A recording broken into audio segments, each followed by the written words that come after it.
decir que vengo de una tierra llena de cultura, tradición y mística. Lugar donde los guerreros danzan a un solo son. Donde la música es el arte del espíritu heredado por nuestros antepasados. Donde la belleza engalana nuestra gran fiesta. Soy orgulloso de mi pueblo, de mi gente, de la alegría esparcida desde este bendito suelo hacia el mundo entero. Soy orgulloso de nuestras raíces, de nuestra identidad. La historia está en nosotros.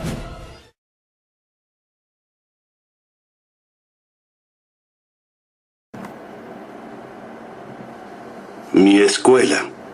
Educadores del siglo XXI. Son más de 500 alumnos y recibimos niños y niñas rechazados de otras escuelas que vienen con problemas serios de conducta y violencia intrafamiliar. Y para acabarla, cada ciclo escolar más de la mitad de nuestros compañeros pide su cambio a otra escuela. Pero no siempre fue así. Al principio, las cosas eran mejores y últimamente ha estado más complicado. La mayoría son buenos maestros y cumplen con su responsabilidad, pero no se involucran en otras actividades de la escuela. La comunicación es mala entre nosotros y con los padres de familia. Esto nos ha generado muchos problemas. Desconfianza, baja participación, resultados pésimos y lo peor, tenemos que presionar a los padres para que asistan a las juntas. Por ejemplo, la maestra Mari es diferente. Ha permanecido 7 años, los más difíciles. A ella, los padres de familia la respetan y apoyan en todas las actividades. Recuerdo aquella vez que se llevó a todos al museo y regresaron muy contentos. Los maestros que se integran llegan con mucho ánimo y compromiso, pero los problemas de la escuela les bajan los ánimos. Ausentismo, incumplimiento de tareas, desnutrición, mala higiene personal, incluso agresiones verbales y físicas. Es curioso, en los resultados educativos no andamos tan mal. Los alumnos han destacado en la Olimpiada del Conocimiento y otros concursos. Pero en la prueba enlace tenemos altas y bajas. El año antepasado fue de 523 puntos, el año pasado de 378 y este último año obtuvimos 381. ¿Cómo hacerle para sacar mejores resultados? El otro día tuve que rechazar a unos prestadores de servicio. Traían buenas ideas, pero como no estamos organizados, me iban a traer más problemas que beneficios. Lástima. Además del trabajo administrativo que tenemos que hacer, hay que buscar tiempo para realizar los programas y proyectos institucionales. ¿Qué voy a hacer? ¿Cómo le voy a hacer? ¿A dónde voy? ¿De dónde vengo? ¿A dónde quiero llegar? ¿Qué hago? ¿Por qué camino tanto? Ya me cansé. ¿Qué busco? ¿Cuál es mi rumbo?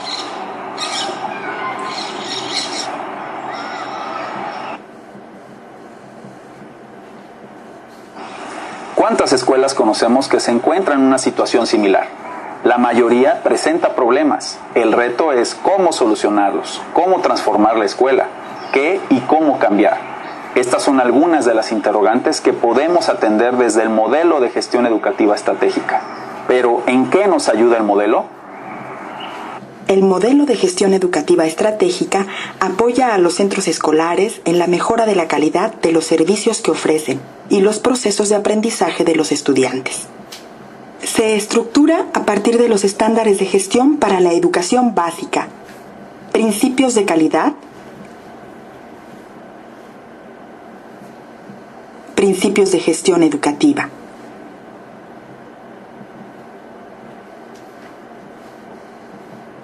En el centro del modelo están estudiantes, docentes, directivos, supervisores, jefes de sector, autoridades y comunidad. Componentes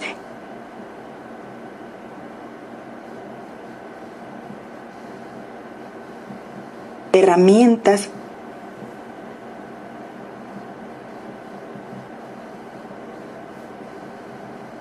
así como aprendizaje permanente, asesoría y acompañamiento. Con la intención de atender la problemática identificada en el ámbito escolar, el modelo de gestión educativa estratégica es una propuesta que favorece el desarrollo educativo en las escuelas públicas de nuestro país de manera colaborativa. Vamos a iniciar con los estándares de gestión para educación básica. Las prioridades de la escuela se identifican con la autoevaluación y se contrastan con los estándares. Los estándares se conciben como referentes, criterios, normas que sirven de guía para identificar dónde estamos y a partir de este reconocimiento definir hacia dónde y hasta dónde va a llegar el colectivo escolar. Para lograr mayor claridad en el análisis de la gestión escolar y sistematizar la información que permita tener un estatus más específico de cada uno de los estándares, se hace necesario organizarlos en 4 dimensiones. Pedagógica curricular, que agrupa los siguientes estándares. 1. Fomento al perfeccionamiento pedagógico. 2. Planeación pedagógica compartida. 3. Centralidad del aprendizaje. 4. Compromiso de aprender. 5. Equidad en las oportunidades de aprendizaje. Organizativa con los estándares. 6. Liderazgo efectivo. 7. Clima de confianza. 8. Compromiso de enseñar. 9. Decisiones compartidas. 10. Planeación institucional. 11. Autoevaluación. 12. Comunicación para el desempeño. 13. Redes escolares. 14. Funcionamiento efectivo del Consejo Técnico Escolar. Participación social. 15. Funcionamiento efectivo del Consejo Escolar de Participación Social. 16. Participación de los padres en la escuela. 17. Apoyo al aprendizaje en el hogar. Administrativa. 18. Optimización de recursos. 19. Control escolar. 20. Infraestructura.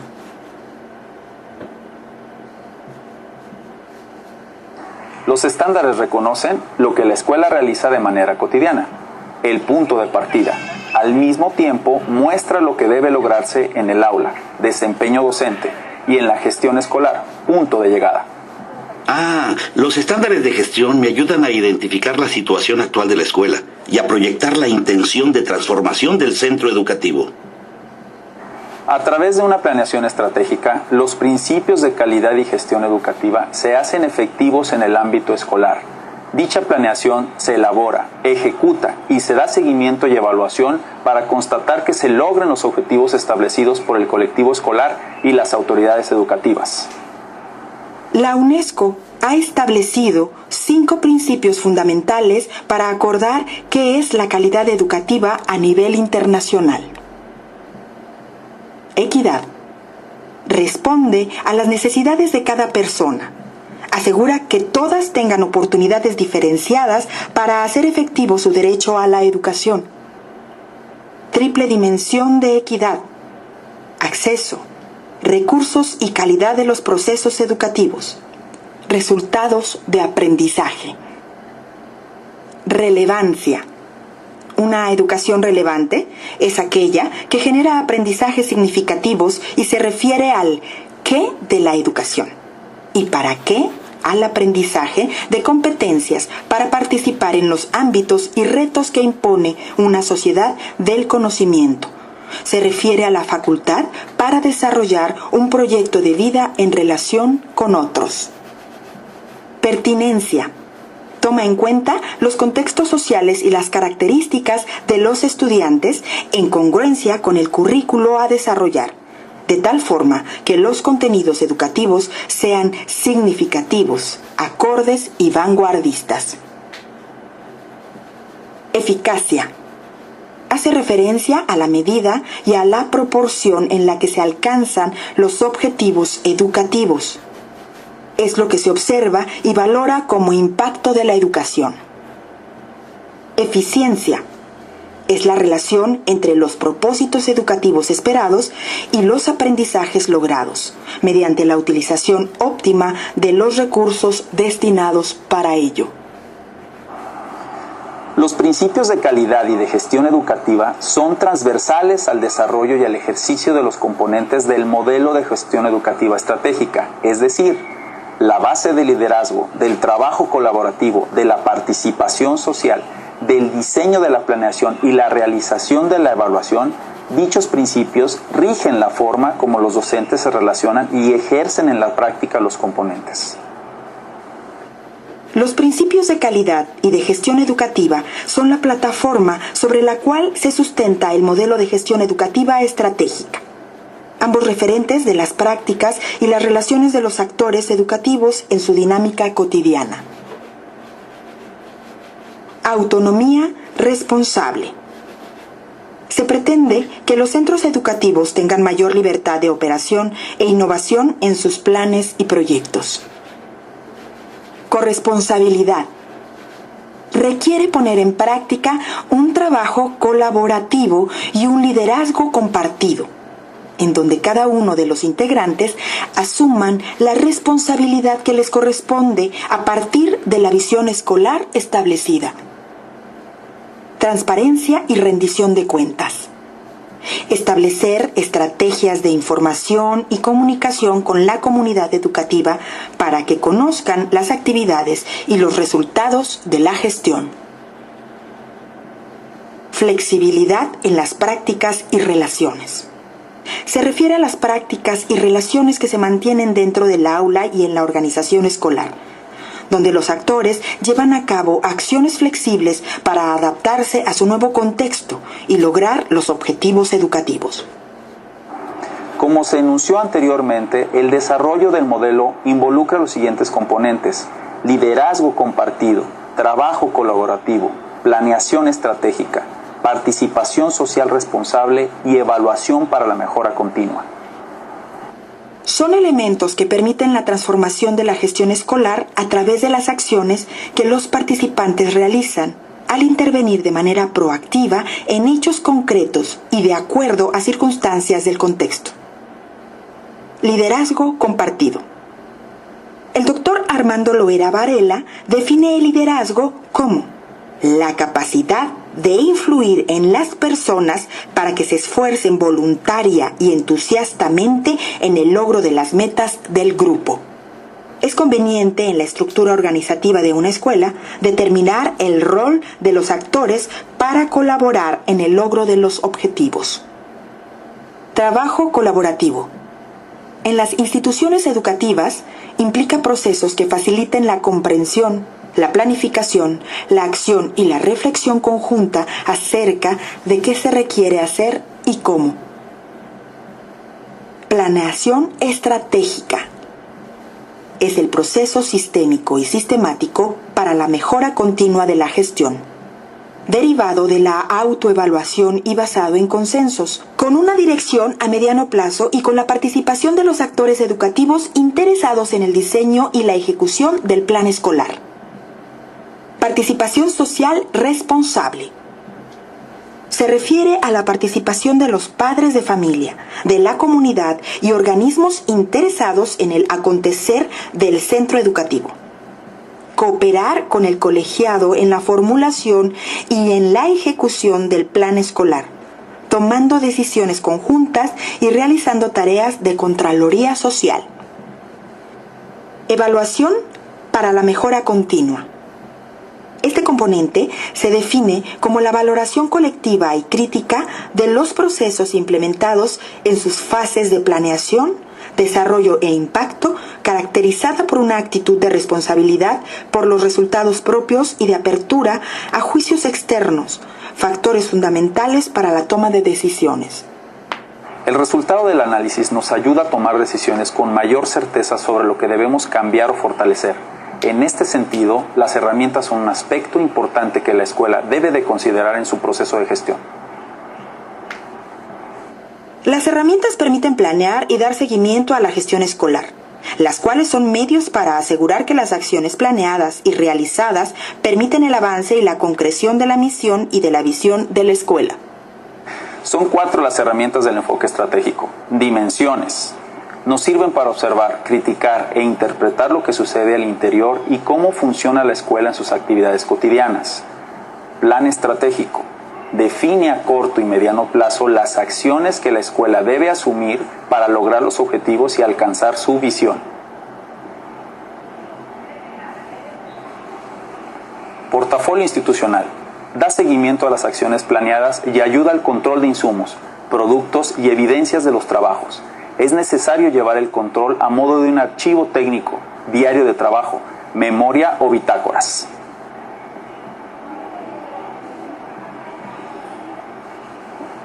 Pizarrón de autoevaluación.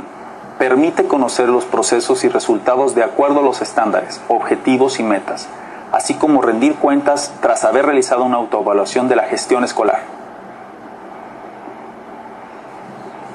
Utilizamos las dimensiones para elaborar la autoevaluación inicial e identificar las situaciones de mejora y así elaborar el Plan Escolar de Desarrollo Educativo, PEDE. Es fundamental desarrollar procesos de aprendizaje permanente para que entre los actores escolares se asesoren y acompañen, además de recibir de otros actores externos asesoría y acompañamiento, ambos sistemáticos y contextualizados. Así, enfatizar la aplicación de los componentes del modelo y sus herramientas de seguimiento. Hablar del modelo de gestión educativa estratégica involucra un saber complejo y en evolución permanente, que integra aspectos representativos y relevantes del quehacer cotidiano de las escuelas, en un espacio y momento determinados. Este modelo se define como el conjunto de representaciones valiosas que clarifican los factores y los procesos de transformación de la gestión en sus distintos niveles de concreción. En los siguientes materiales de capacitación conoceremos el procedimiento para construir el Plan Escolar de Desarrollo Educativo, PEDE, a través de la ruta metodológica que consiste en 4 fases: autoevaluación inicial, plan de intervención a mediano plazo, plan de intervención a corto plazo y seguimiento y evaluación. No tenía en mi conocimiento que habían visto un video en el que en el 2012 se hace una reflexión sobre la relación entre ciencia y sabiduría. Entonces voy a tomar ese ejemplo como trasfondo, pero en la segunda parte les voy a comentar la experiencia boliviana. Entiendo que el trabajo suyo tiene que ver con el diseño. Y entendiendo el diseño en un sentido amplio, sin ser un especialista ni un conocedor de esto, entiendo también, tal como supongo que lo debe entender Arturo Escobar, la posibilidad de que las personas en un momento determinado toman la decisión de construir su vida, ¿no? Construir su vida y construir su propio camino.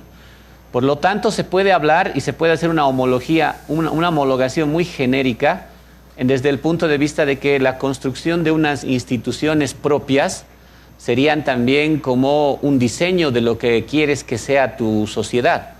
En ese sentido amplio, voy a tratar de articular lo que ustedes me imagino que están trabajando para poder un poquito tener un diálogo entre ustedes con su formación y lo que hemos hecho nosotros desde Bolivia, ¿no? Para empezar, he leído las preguntas que están aquí y creo que hay en mi opinión, hay 3 puntos que quisiera aclarar para que sobre la base de esos 3 puntos podamos debatir y luego también poner algunos ejemplos de lo que hemos hecho en educación respecto a cómo se ha diseñado lo que llamamos el modelo sociocomunitario productivo, que es una propuesta de transformación educativa que yo les voy a mostrar cómo es que ha sido construida o diseñada para utilizar momentáneamente el concepto para que tenga una relación, aunque no son lo mismo desde el punto de vista del ángulo que cada uno trabaja. El primer elemento que quisiera yo un poco poner a consideración es que desde el punto de vista del proceso político boliviano, lo que el proceso político boliviano interpela, ¿no?, creo que es fundamental, y que le hemos llamado nosotros vivir bien, es que el vivir bien interpela un tipo de temporalidad de la vida. Ese es un primer punto fundamental. O sea, el vivir bien no es un modelo, el vivir bien no es un paradigma, no constituye una estructura racional, organizativa, que entendemos nosotros convencionalmente por paradigma, que entendemos nosotros como modelo, sobre todo porque no es un conjunto estructurado a la manera como se han construido los modelos en una sociedad moderna, a la manera como se han estructurado los paradigmas en una sociedad moderna. No viene desde el fondo de un saber especializado, porque para empezar es una interpelación directa al saber especializado. No viene de un razonamiento de un grupo especial y particular que llamamos nosotros intelectuales, en el caso de una sociedad moderna, porque no había ningún tipo de división de esa naturaleza, aunque sí había gente que se dedicaba a pensar y obviamente también eran parte de una estructura interna de diferenciación. No había la persona separada, exclusivamente dedicada a pensar y reflexionar. Sin embargo, había pensamiento. Entonces, no puede tener la forma de una estructura paradigmática y no puede tener la forma de un modelo. La principal confusión que hemos tenido en Bolivia y me imagino en muchas partes también de Latinoamérica es pensar que el vivir bien es un modelo que puede aplicarse o un paradigma del cual se puede deducir cierto tipo de premisas para poder empezar a organizar la vida. Ese elemento es un primer error que creo que es fundamental entender. Sin embargo, hay un trasfondo, hay un lugar desde donde emerge la idea del vivir bien. A eso yo lo he resumido como que es una interpelación de una temporalidad diferente. ¿Qué quiere decir temporalidad? En términos sencillos, un ritmo de vida diferente. Lo que el vivir bien expresa es la posibilidad de construir relaciones sociales humanas o utilizando el concepto, exagerando, de diseñar en otro ritmo la sociedad. Esa es la primera interpelación del vivir bien a la sociedad moderna. La posibilidad de definir un diseño social sobre la base de un ritmo diferente que es el que tiene el ritmo de la sociedad moderna. ¿Cómo podemos definir esquemáticamente este ritmo? Esquemáticamente podemos definir este ritmo con un concepto que a mí me parece fundamental, que lo lanza en los años 60 un filósofo que se llama Panikkar y que habla de la tecnocronía.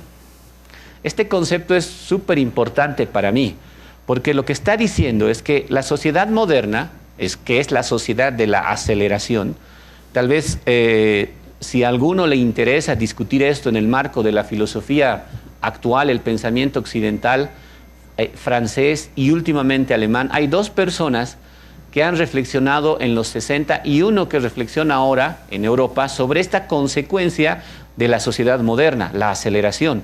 Uno ha sido Jean Baudrillard, que es un filósofo francés, bueno, considerado posmoderno, escribe en los 70, es marxista y luego continúa una crítica de la sociedad moderna. El último es un filósofo alemán, pero de origen coreano, que se llama Chul Bul-han.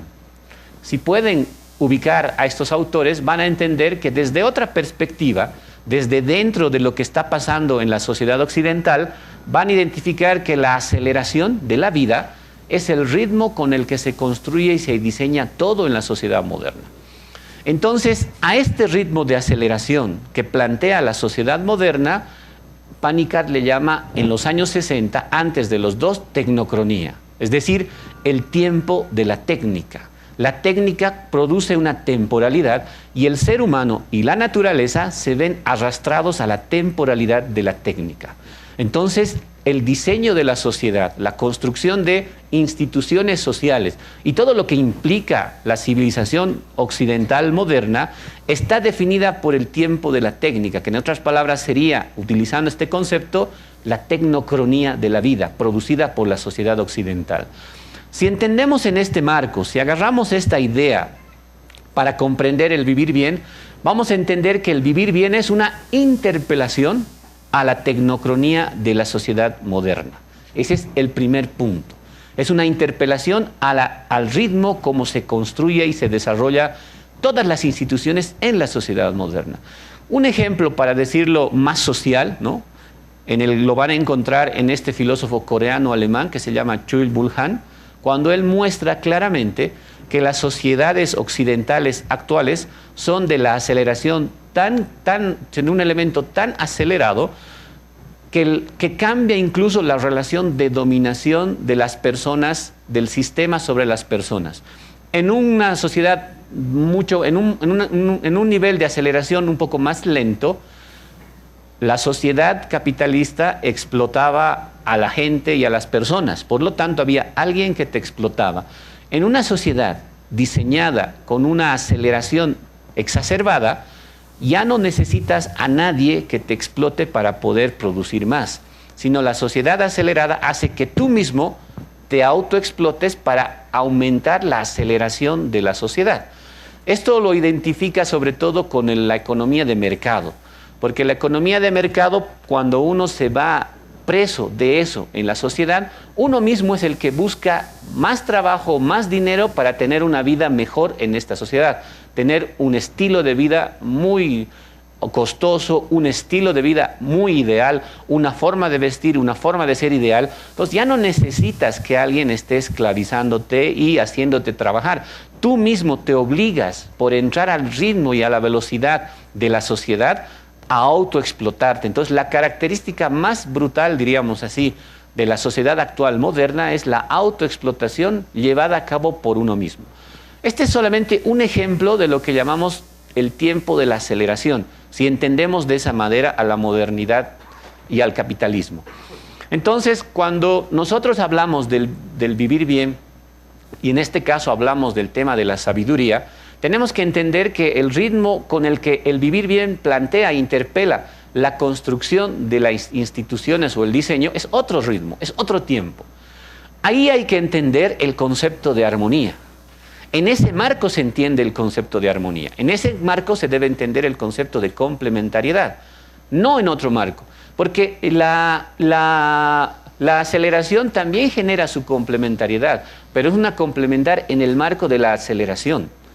Los conceptos no necesariamente son originarios de una sola tradición, pueden jugar en otros marcos. Por eso insisto que el punto más importante es entender el ritmo, porque el ritmo es el que marca el tipo, la forma como se va a construir esta institución.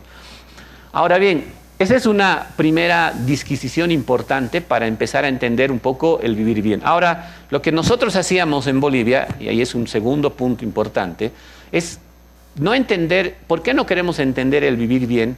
¿Y por qué no nos parece coherente entender el vivir bien como un paradigma? Porque se puede trabajar el vivir bien independientemente de un problema real. Y ese es el segundo punto que me parece que es fundamental comprenderlo. Han habido y van a haber trabajos independientes que te muestren qué es el vivir bien.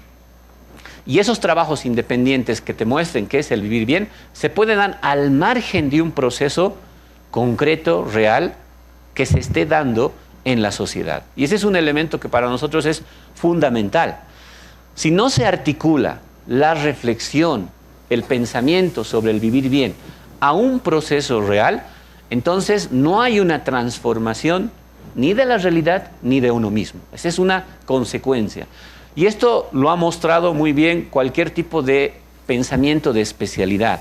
Muchas personas que se dedican al ámbito intelectual pueden construir o pueden generar conocimiento, pero ese conocimiento que se genera puede no transformarlos ni a ellos ni tampoco a los que están a su alrededor. Una característica fundamental es que el conocimiento que uno pueda producir tiene que permitir una doble transformación, ¿no? Una transformación de la realidad en la que yo estoy inmerso y también una transformación de mí mismo. A eso le podemos llamar descolonización, a la posibilidad de transformar la realidad. Obviamente que en Bolivia tienes un sesgo, un posicionamiento muy clarito, ¿no? La descolonización es la construcción del camino propio, porque lo que nosotros queremos hacer es desarrollar y construir, si quieren, para extrapolar la idea, diseñar un país propio, para ponerlo de manera simple.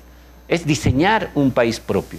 Que nadie nos diga cómo debemos construir nuestras instituciones educativas, sociales, políticas, todo. Aprendemos de los otros, por eso hay interculturalidad en el proceso de descolonización, porque la descolonización no es una negación de los otros, la descolonización no es una afirmación secante, dogmática de la cultura propia para negar lo que existe y ha existido y va a existir en otras culturas. Por eso es que este proyecto que llamamos descolonización está ligado y articulado al proceso de aprender también de los otros. Por eso es que nosotros hemos hablado de la articulación entre la descolonización y la interculturalidad, porque la interculturalidad la entendemos en el marco de la capacidad de aprender del otro, no en el marco de la tolerancia cultural ni en el marco del respeto, sino del mutuo aprendizaje, porque si nosotros no aprendemos de los otros, no hay transformación. Estamos pensando en ese marco. Yo quisiera poner ese énfasis porque solo en ese marco se puede entender por qué tiene que haber un diálogo entre ciencia y sabiduría. Ese es un elemento fundamental. El diálogo no se da simplemente para conocerse. El diálogo no se da simplemente para saber qué dice la sabiduría, qué dice la ciencia. El diálogo se da para transformar. Ese es para nosotros un punto fundamental. Si no hay ese nivel de la transformación, entonces no entramos a lo que yo decía al principio, a ese ritmo diferente que puede generarse a partir del vivir bien. Entonces, el otro elemento y el tercer elemento que me parece que es fundamental e importante, que no está tanto en lo que ustedes han podido ver, pero es un elemento que para mí es vital para trabajar el tema de la descolonización y el diseño de una sociedad propia, es el trabajar sobre la base de lo inédito. Ese es otro elemento fundamental. Cuando nosotros hemos decidido construir nuestro camino y empezar a diseñar instituciones, yo ahora les voy a poner el ejemplo de la educación para mostrarles cómo hemos llegado a producir un modelo que llamamos modelo sociocomunitario productivo. Y bueno, modelo entre comillas, porque no teníamos otro nombre para poder cambiar esa palabra. Entonces yo les voy a mostrar en los hechos que esto que estoy discutiendo, aparte de haberse discutido, problematizado, también ha aterrizado en una institución propia que le llamamos en educación modelo sociocomunitario productivo. Pero antes de entrar a esta parte, un componente importante de este proceso transformador para poder diseñar una educación propia era el trabajo sobre lo inédito. Ese es un elemento fundamental.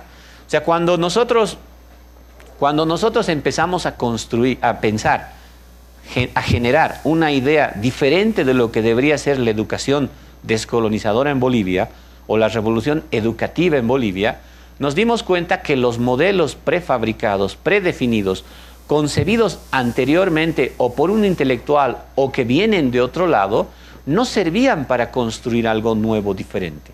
Cuando las personas y los sujetos se encuentran para querer construir o diseñar una propuesta propia, tienen que ser capaces de generar propuestas alternativas sin tener un diseño prefabricado. Esto nos ha mostrado que un proyecto de transformación o de construcción de algo nuevo implica un ejercicio pedagógico previo o un ejercicio pedagógico en el proceso. Aprender a trabajar sobre lo inédito. Lo inédito quiere decir, en otras palabras, lo que no se conoce. Lo inédito quiere decir lo que no se prefigura. Lo inédito quiere decir lo que no se puede anteladamente anticipar como modelo. Ese es un elemento fundamental. Obviamente que yo les estoy hablando en un ritmo de construcción social, porque la técnica nos ha enseñado que los diseños y los modelos tienen que estar anticipados y llegar a esos objetivos para poder cubrir esa meta que es diseñar sobre la base de eso. Ese es un ritmo al que yo le llamaría el ritmo de la técnica, la tecnocronía. La sociedad entra a esa velocidad para poder construir y diseñar su propia forma de ser. Como hemos hablado de que el vivir bien es una forma diferente, un ritmo diferente de construir instituciones, entonces la forma de diseñar tiene que trabajar lo inédito. No puede prefigurar un diseño anteladamente. Sí tiene horizontes, que no son lo mismo que diseños, porque la diferencia de los horizontes son que son elementos simbólicos, aglutinantes. Por ejemplo, para decir un ejemplo al estilo boliviano, cuando Bolivia planteó la idea de construir un Estado plurinacional, todos los bolivianos y las organizaciones y los pueblos indígenas no teníamos una clara idea de lo que era Estado plurinacional. Simplemente era una idea simbólica, pero no era un modelo. Era una apuesta para poder construir algo. Entendíamos que eso, que era un símbolo que nos aglutinaba, que implicaba varias cosas, implicaba que todos vivamos juntos, implicaba respetar las lenguas, implicaba respetar unos a los otros, implicaba romper el racismo que había con el indio, romper el racismo que había con el negro, implicaba eso. Pero eso es una forma simbólica, no es un modelo. Hay que construir con el ritmo del símbolo. ¿Cómo se construye con el ritmo del símbolo y no del modelo? Ese es un elemento fundamental. Ahí es donde empezamos a trabajar. Un ejemplo mucho más claro y mucho más contundente, ¿no? El presidente Evo Morales, el 2008, si no me equivoco, el 2009 o 2008, en las Naciones Unidas plantea una cosa que para nosotros era sorpresiva. Él dice, en Bolivia se está construyendo el socialismo comunitario. Y todo el mundo queda completamente expectante. Al mes llegan parlamentarios e intelectuales venezolanos y se reúnen con todos nuestros asambleístas del partido en una reunión grande. Y la primera pregunta que les hacen es, a ver, ¿qué es socialismo comunitario? Y todos los parlamentarios de Bolivia se miran unos a otros porque no saben qué es lo que había dicho el presidente. Se miran y no saben. Esa es una característica, uno puede decir, es improvisación, pero lo que estaba haciendo el presidente era tratar de darle un símbolo al esfuerzo que hay que hacer. No le estaba dando una teoría, no le estaba dando un concepto. El socialismo comunitario no es una teoría todavía, no es un modelo. Es un símbolo que hay que construir. Si es un símbolo que hay que construir, que hay que diseñar, entonces hay que acostumbrarse a trabajar sin tener un modelo predefinido. Esto para nosotros es también un ejercicio de descolonización. ¿Por qué? Porque nos dimos cuenta que cuando las personas entran a querer construir algo con un símbolo sin tener una idea clara, es mucho más difícil. Yo me acuerdo que cuando yo estaba trabajando como director de Economía Plural y Economía Comunitaria, una de las tareas que nos encargó el presidente es construir los indicadores del vivir bien. Teníamos el objetivo claro de construir los indicadores del vivir bien, porque era una manera de mostrar que podíamos avanzar. Eso ha pasado el 2010, estamos en el 2016, hasta ahora no tenemos los indicadores del vivir bien, porque era una cosa muy complicada, no solamente porque no se podía aterrizar, sino porque nadie sabía exactamente qué era lo que teníamos que entender por vivir bien. Entonces, ¿qué es lo que les estoy diciendo? La gente lo que pedía, los técnicos lo que pedían es una receta, una forma, un modelo de cómo podemos construir este indicador. Díganos qué es el vivir bien para convertir este indicador en un conjunto para convertir esto en un conjunto de indicadores y empezar a trazar el camino para construir el vivir bien. Estos ejemplos que yo les estoy poniendo son ejemplos de un ritmo de construcción y de diseño en escala humana. No son un ritmo de diseño en escala, entre comillas, industrial o de la técnica. Porque ahí el diseño tiene que estar claro, tiene que definirse a dónde y qué objetivo se va a seguir. En cambio, cuando se construye un diseño a escala humana, los objetivos no están claros. porque no compartimos las mismas ideas, no compartimos las mismas visiones, y sin embargo tenemos que construir algo colectivamente. Yo les muestro esto para que ustedes complementen lo que estoy planteando y lo que hemos hecho en Bolivia a lo que ustedes trabajan, desarrollan y obviamente se están formando. No estoy diciendo para nada, espero no me entiendan así, que estoy entrando en contradicción antagónica con lo que ustedes se están formando. Lo que les estoy diciendo es un poco que aprendan de lo que se ha hecho en otros lados. Nosotros no tenemos la pretensión de convertirnos en un modelo para que este modelo pueda ser aplicado ni en toda Sudamérica ni en todo el mundo. Nuestra única pretensión es mostrar que se puede hacer y que las personas que están dispuestas a construir su propia vida, apropiarse de su propia historia, pueden utilizar nuestra experiencia como ejemplo, nada más, que inspire prácticas, no como un modelo que deba replicarse en Colombia o en Venezuela o en cualquier lado. Eso para nosotros está claro. Entonces, la idea un poco mía es esa, empezar a interpelar para poder dialogar. Entonces, estos son los tres elementos que creo que son fundamentales para entender esta relación entre diálogo, entre ciencia y sabiduría. Intentaré agarrar estas dos cosas para poder mostrarles cómo es que hemos logrado nosotros diseñar lo que llamamos el modelo sociocomunitario productivo, que es un modelo que actualmente en Bolivia, modelo entre comillas, es algo que se está empezando a consolidar en todo el sistema educativo boliviano. Es decir, todos los niños de 4 a 5 años inicial, de 6 años más 6 años a 12 años primario y secundario hasta los 16, 17 años, todos los niños de Bolivia en todas las escuelas públicas y privadas trabajan esto que les voy a explicar, que es el modelo sociocomunitario productivo. ¿Qué es lo que hemos hecho? ¿De dónde ha venido? Para empezar, ha venido de muchas de las reflexiones de los pueblos indígenas y de los pedagogos. Como en muchas partes de Latinoamérica, los maestros normalistas, no sé cómo será en Colombia, los maestros de escuela o de unidades educativas o de colegios, son generalmente normalistas que hacen cursos de 2 años, 3 años, no sé cómo será aquí, y luego, si es que hay en algunos países, se los complementa con la universidad, o en otros países directamente uno estudia 2 años y los 2 años siguientes los estudia para ser profesor de escuela. No sé cuál será la vía o habrá otra vía más aquí en Colombia, pero en Bolivia pasaba que los profesores estudiaban 3 años para ser profesores en las normales. Y la educación del maestro era considerada la educación inferior respecto a la educación universitaria.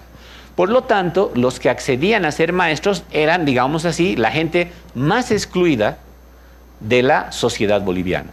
Y resulta que la gente más excluida de la sociedad boliviana, como suele pasar en todo el mundo, es indígena, es negro o es mujer. Generalmente es así.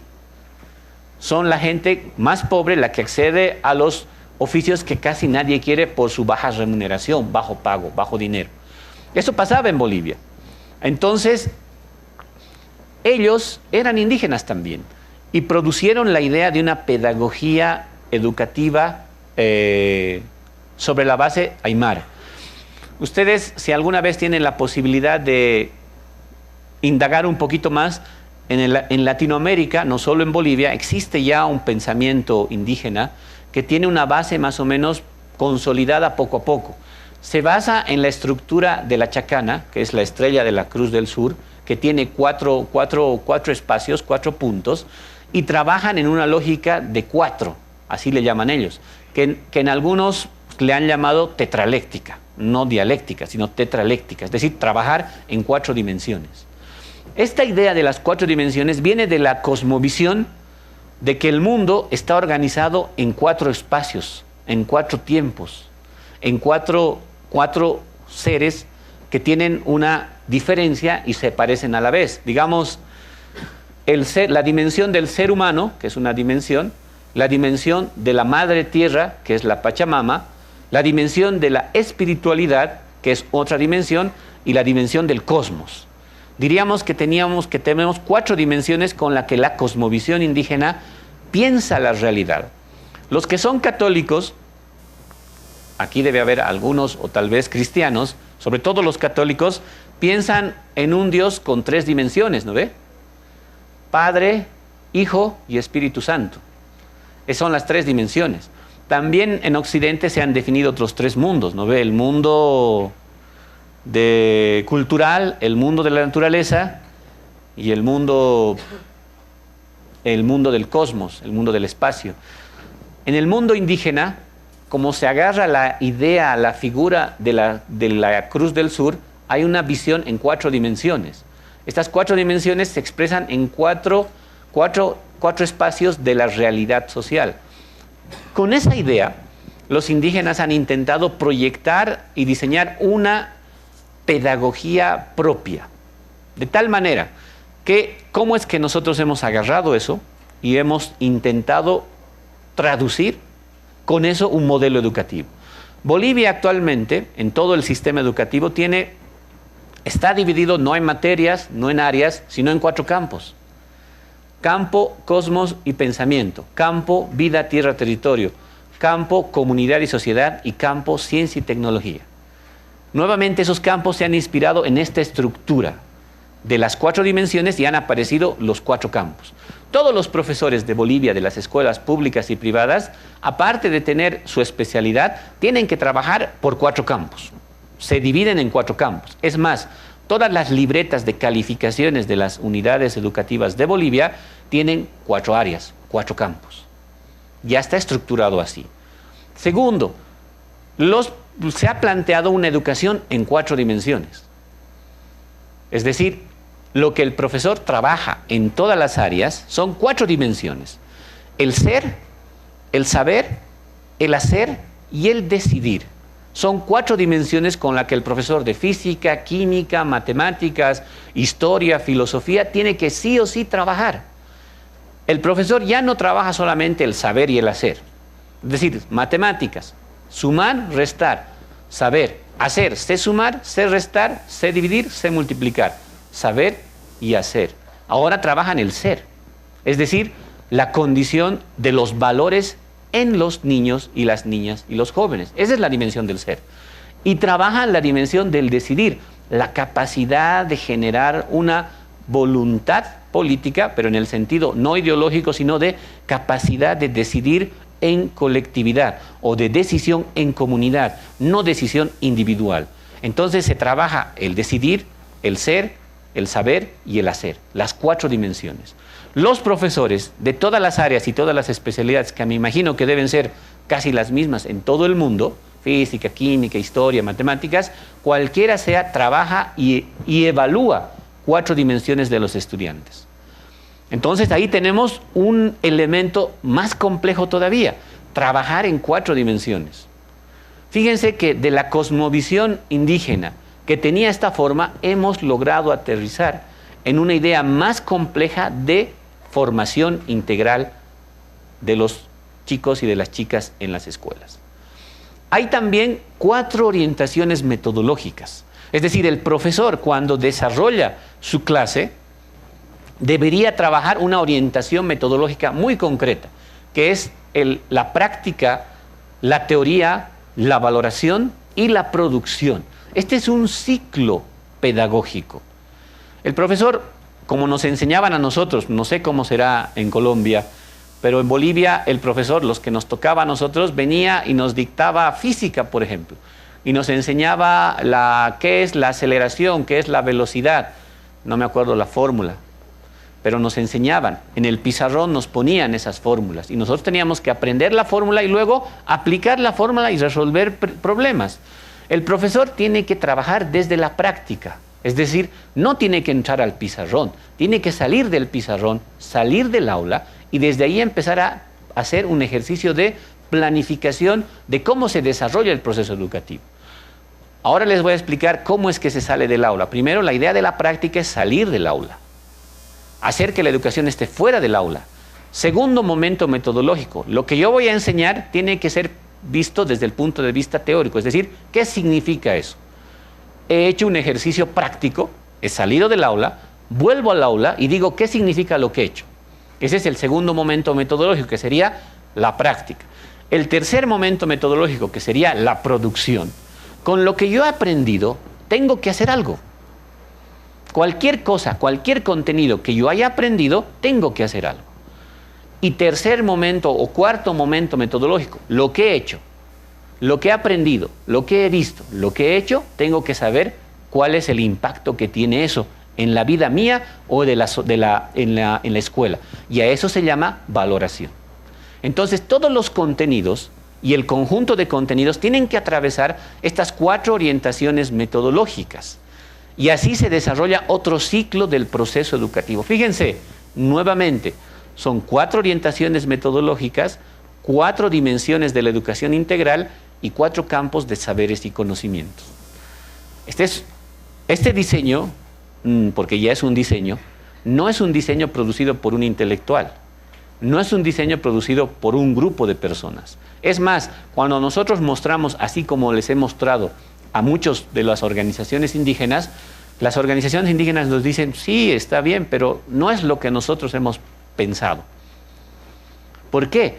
Por eso les decía lo inédito, porque el diseño no era hacer de lo que los indígenas habían planteado un modelo para aplicar, sino que eso se había cambiado con el transcurso de las propuestas. En el camino, mientras se construía esta visión, se han modificado muchas ideas que tenían también los indígenas. Aunque han participado, han tenido que ceder, pero tampoco han participado todos, han participado solo algunos. Y cuando tenemos la idea general, el modelo, si ustedes quieren, ya no le reconocemos una sola propiedad, sino tiene varias cosas. Es algo nuevo. Es algo que ni ellos sabían que iba a llegar así, ni nosotros sabíamos que íbamos a llegar así. Pero para terminar esto y para entender todo el proceso, se ha planteado un último elemento que es vital en lo que llamamos modelo, que es el proyecto socioproductivo. El proyecto socioproductivo es el nucleador del proceso educativo transformador. El proyecto socioproductivo, que es lo siguiente: a principios de la gestión educativa, a principios de año, el profesor, los docentes, la comunidad, padres de familia se tienen que reunir para diseñar, para plantear cuál es el problema o la problemática más importante que debe resolver o que debe incorporar la escuela o la unidad educativa o el colegio.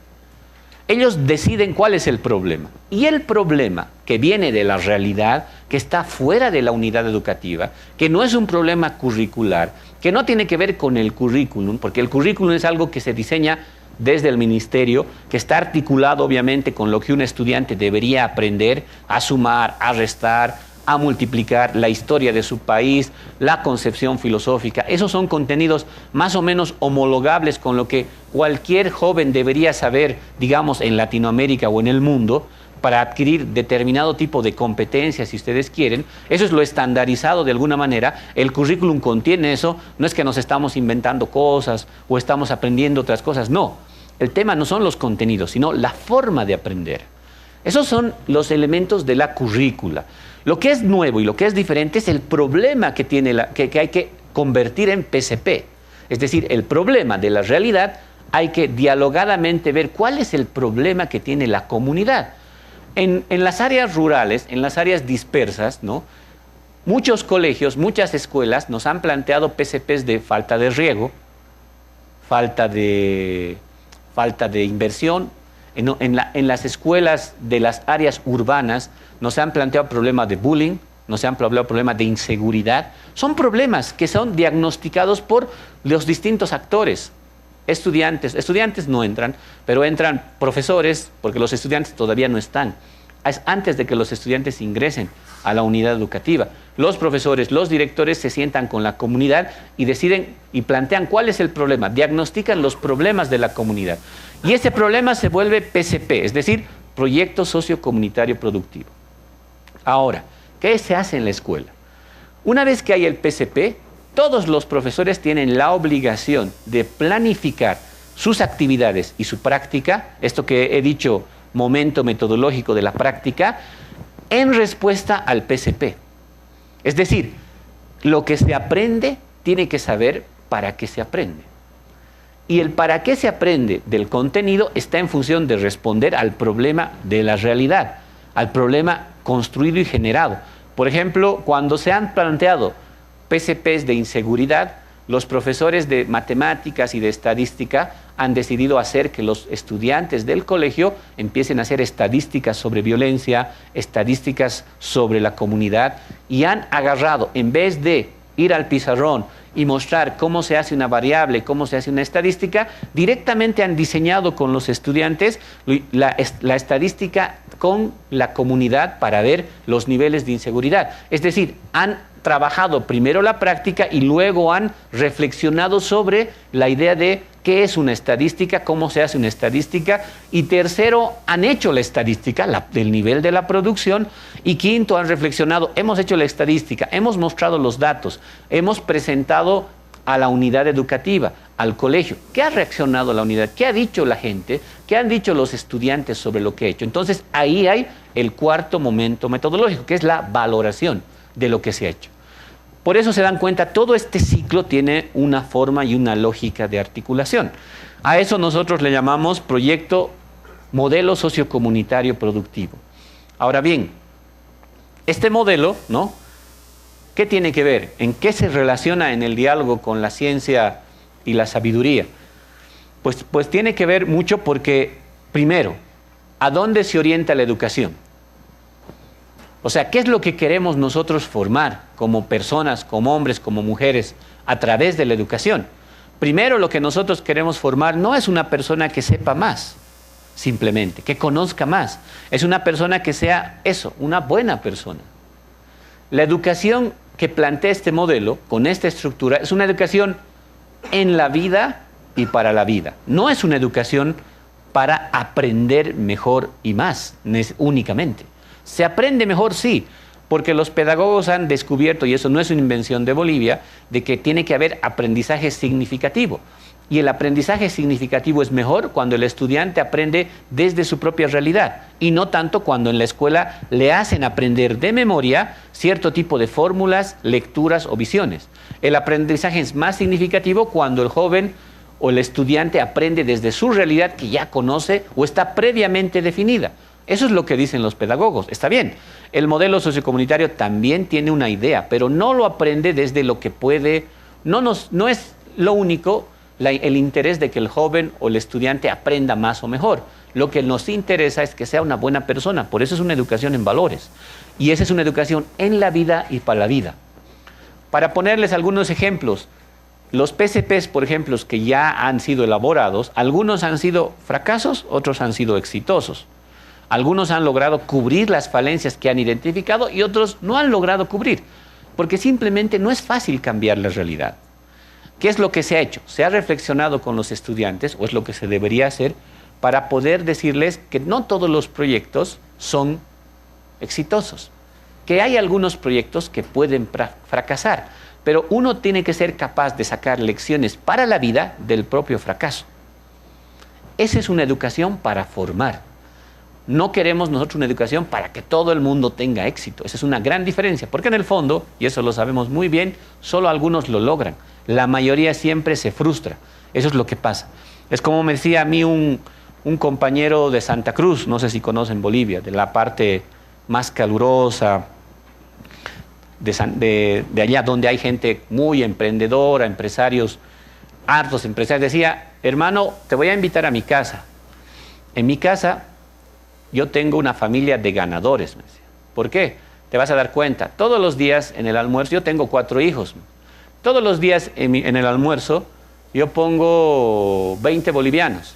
No sé cuánto será el equivalente aquí. Más o menos será unos 20.000 pesos, más o menos así. Pongo 20 bolivianos. Y el primero que termina la sopa, ese se lo lleva a los 20.000.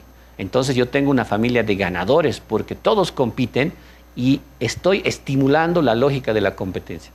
Y mi amigo le dice, no, tú no tienes una familia de ganadores, más bien tienes una familia de perdedores, porque de tus 4 hijos, 1 gana, 3 pierden. Y tenía toda la razón. Esa es un poco la lógica de la competencia exacerbada. No nos damos cuenta que en el fondo buscar solamente el éxito inmediato no nos hace vivir bien, para decirlo de manera simple. Simplemente nos arrastra a una vorágine de aceleración por la competencia y por no importa estar encima de quién, ser el primero.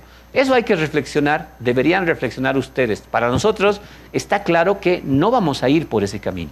Por eso es que la visión educativa y el modelo plantea una educación en la vida y para la vida. Por eso se deben reflexionar los fracasos, se deben reflexionar los éxitos. Nosotros hemos agarrado una frase que nos parece brillante de Freire, que expresa esto. Cuando Freire dice, la educación no cambia, no transforma la realidad. La educación transforma al sujeto que va a transformar la realidad. Es lo mismo lo que hacemos nosotros. El modelo sociocomunitario productivo no tiene con el PCP el objetivo de transformar la realidad directamente. El objetivo es transformar a los sujetos, formarlos de una manera diferente. Porque esos sujetos formados de una manera diferente, lo más probable es que puedan transformar el mundo. Esa es la idea central. Entonces, con esto un poco yo les he querido mostrar, tanto con la parte reflexiva, sobre la idea de cómo nosotros entendíamos y hemos aprendido a diseñar nuestro camino propio en educación, también quería mostrarles la experiencia que ya es real en Bolivia. Todo lo que yo les he dicho no sale solamente de mi cabeza, y hoy lo puedo decir. Si me hubieran invitado hace 4 años, hubiera balbuceado más. Ahora puedo tener más capacidad de hablar porque hay una experiencia detrás mía, de gente que ha trabajado y ha planteado estas cosas y poco a poco ha tenido forma. Es decir, poco a poco se ha parecido a un diseño elaborado. Poco a poco ya ha tenido esta forma que hoy la podemos tener más claramente.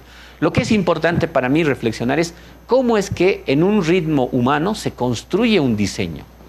Y cómo es que en un ritmo no humano técnico se construye el diseño. Tal vez esa sea la mejor manera de contrapesar el diálogo entre ciencia y sabiduría. La sabiduría es un tipo de conocimiento ligado a un tiempo más humano. Les voy a poner otro ejemplo para que vean lo complicado que es esto cuando se confunde. Nosotros tenemos universidades indígenas. Y en las universidades indígenas se ha discutido mucho que deben dar clases no los doctorados, los que han estudiado afuera, los profesionales, nuestros sabios. Bien, entonces nuestras universidades indígenas han puesto a los sabios. Pero los sabios han durado dando clases 1 mes. Después del mes ya no sabían qué decir. Y los chicos silbaban, querían que los votemos, porque el sabio se había agotado en 1 mes. Ya no tenía nada que decir. ¿Era sabio ese que nos habían puesto? ¿No era sabio? Han discutido eso. ¿A quién nos han traído? ¿Cómo un sabio no va a poder hablar? La verdad, el sabio se agotaba al mes. Al mes ya no tenía más discurso. ¿Qué pasaba? La idea es que el sabio no es pues el intelectual que conoce. El sabio responde a un contexto, a su realidad. Y la sabiduría, como decían ellos, no se encuentra en una persona, se encuentra en la comunidad. Entonces, al pensar nosotros el modelo de sabiduría parecido al sabio intelectual con doctorado que puede hacer su tesis y mostrar, habíamos cometido un grave error, porque lo hemos hecho quedar mal al sabio. El sabio solo ha podido decir algunas cosas durante 1 mes y después empezaba a repetir, a repetir, a repetir y a repetir y a repetir. Ese era el tema. Entonces la sabiduría tiene un tiempo, un ritmo más humano de generación. Estamos tal vez confundiendo con la máquina que tiene la capacidad de tener una memoria infinita y poder contener todos los conocimientos, pero eso no es sabiduría. La sabiduría no es la capacidad de tener una cultura libresca para aprender más y mejor, no es, está en otro tiempo, en otro ritmo. Hay que ir contra el ritmo de la tecnología, hay que ir contra la tecnología, muchas preguntas plantean eso. No, la descolonización nuestra es construir una armonía con ese tiempo que el ser humano ya lo ha puesto delante nuestro. La técnica, la modernidad está aquí. Por mucho que yo vaya y me encierre en el campo, trabaje la tierra y diga, este es el vivir bien y nada la tecnología, será una experiencia individual, será una experiencia muy personal, pero el mundo va a seguir su ritmo. ¿Qué es lo mejor, en nuestra opinión? Generar una nueva armonía con el ritmo de la técnica. Ese sería el objetivo. No es negar la tecnología, no es negar la técnica, es generar un nuevo ritmo. ¿En qué nos inspiramos? En nosotros nos hemos inspirado en los pueblos indígenas, porque ellos nos han mostrado un tiempo, un ritmo de vida, de institución, distinto al ritmo que tiene la modernidad y la ciudad. En Bolivia hay una pelea, obviamente, entre la ciudad y el campo. El ritmo del vivir bien es el ritmo del campo, el ritmo de la vida diferente. En las ciudades la vida acelerada, todos trabajan, todos quieren ser profesionales, todo el mundo quiere ganar más, es la aceleración.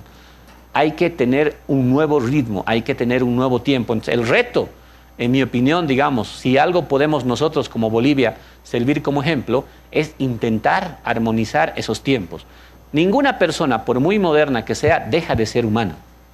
Ninguna tierra, ningún lugar, por muy tecnologizado que está, deja de ser tierra, deja de ser materia, deja de ser vida.